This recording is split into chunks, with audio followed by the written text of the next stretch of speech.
Shalom, Bapak Ibu dan Saudara yang terkasih, jumpa lagi di dalam Ephrata Devotion. Hari ini kita akan membaca dalam Yakobus 1 ayat yang ke-12. Berbahagialah orang yang bertahan dalam pencobaan, sebab apabila ia sudah tahan uji, ia akan menerima mahkota kehidupan yang dijanjikan Allah kepada barang siapa yang mengasihi Dia. Bapak Ibu dan Saudara, pastinya kita pernah merasakan apa itu kesusahan dan kesedihan di dalam menjalani kehidupan. Tentunya hari-hari ini ada begitu banyak orang yang mengalami hal tersebut. Atau mungkin di antara kita saat ini sedang mengalaminya. Apakah saat ini kita sedang masih bertahan dalam keadaan-keadaan yang sulit? Bapak, Ibu, dan Saudara, hidup ini adalah sebuah perjalanan yang begitu panjang. Di tengah-tengah perjalanan inilah kita akan menghadapi banyaknya tantangan, kesulitan, perlawanan, dan kesedihan. Bapak, Ibu, dan Saudara, hidup tidak pernah terlepas dari yang namanya pencobaan. Selama kita hidup, pasti akan diperhadapkan dengan pencobaan. Namun yang menjadi masalahnya saat ini adalah bukan perihal pencobaannya, tetapi bagaimana cara kita menyikapi pencobaan tersebut. Hal ini berbicara tentang cara pandang kita, karena cara pandang kita menentukan kekuatan kita untuk dapat bertahan. Orang-orang yang dapat bertahan dalam pencobaan adalah mereka yang menerima pencobaan sebagai suatu anugerah, bukan suatu musibah. Ketika kita mengalami pencobaan, cobalah untuk menghindar atau memandang pencobaan sebagai suatu hukuman yang berat. Karena jika demikian, pastinya kita akan merasakan pencobaan tersebut. Pastinya akan terasa begitu berat kita lalui. Namun jika kita menerima sebagai suatu anugerah, maka kita akan menerima itu semua sebagai suatu kebahagiaan. Bapak, Ibu, Saudara, Yakobus mengatakan berbahagialah mereka yang bertahan di dalam pencobaan. Bertahan di sini bukan artinya bertahan dengan kuat gagah kita berdiri sendiri, tetapi totalitas karena kita hidup dengan percaya dan berserah kepada pertolongan Tuhan. Sadarkah kita sebenarnya iman kita semakin diasah di tengah pencobaan yang Tuhan izinkan terjadi?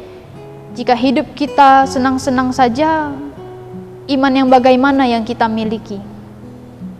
Firman Tuhan hari ini mengingatkan kita ketika kita tahan uji di tengah pencobaan, ada kabar baik yang Allah berikan kepada kita. Kabar bukan sekedar kabar, namun sesungguhnya diberikannya kepada kita, yaitu mahkota kehidupan, mahkota yang abadi dan bukan semu. Bagi mereka yang mengasihi Allah dengan percaya dan berserah totalitas kepada Allah di dalam kehidupan mereka, bahkan di tengah pencobaan yang kita alami saat ini. Mari kita semua menyadari bahwa berkat tidak selamanya datang dalam bentuk kesenangan dan keuntungan, kebahagiaan. Namun terkadang berkat dapat datang melalui kesedihan, musibah, sakit penyakit yang kita alami. Coba kita melihat kembali ke belakang sepanjang hidup kita yang lalu, 5-10 tahun yang lalu, siapakah kita? Kita ada sampai saat ini.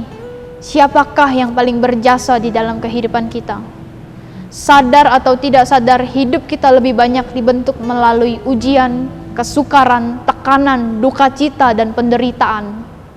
Karena merekalah kita kuat, kokoh, dan tegar sampai pada saat ini. Oleh sebab itu, terimalah pencobaan dan ujian hidup sebagai anugerah, bukan sebagai musibah yang diizinkan Tuhan terjadi di dalam kehidupan kita. Sehingga iman kita bukan hanya sekedar ada, namun semakin hidup dan hidup. Mari kita menyertakan Tuhan di dalam setiap situasi yang terjadi di dalam kehidupan kita. Karena Dia yang menolong kita dan menjadikan kita tahan uji sampai kepada kesudahannya, hingga kita dapat memperoleh mahkota kehidupan. Amin. Mari kita berdoa. Tuhan Yesus yang baik, terima kasih kalau Engkau masih memberikan kami kekuatan untuk kami boleh tetap bertahan di tengah-tengah pencobaan yang ada sampai pada saat ini. Berkati kami Tuhan, kuatkan kami, teguhkan hati kami untuk kami tetap berpegang dan bersandar kepada Tuhan.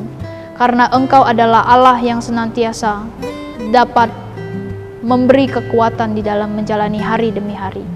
Terima kasih Tuhan Yesus yang baik. Kami menyerahkan kehidupan kami sepanjang hari ini ke dalam tangan Tuhan. Hanya di dalam nama Tuhan Yesus kami sudah berdoa dan mengucap syukur. Amin. Shalom, Tuhan Yesus memberkati.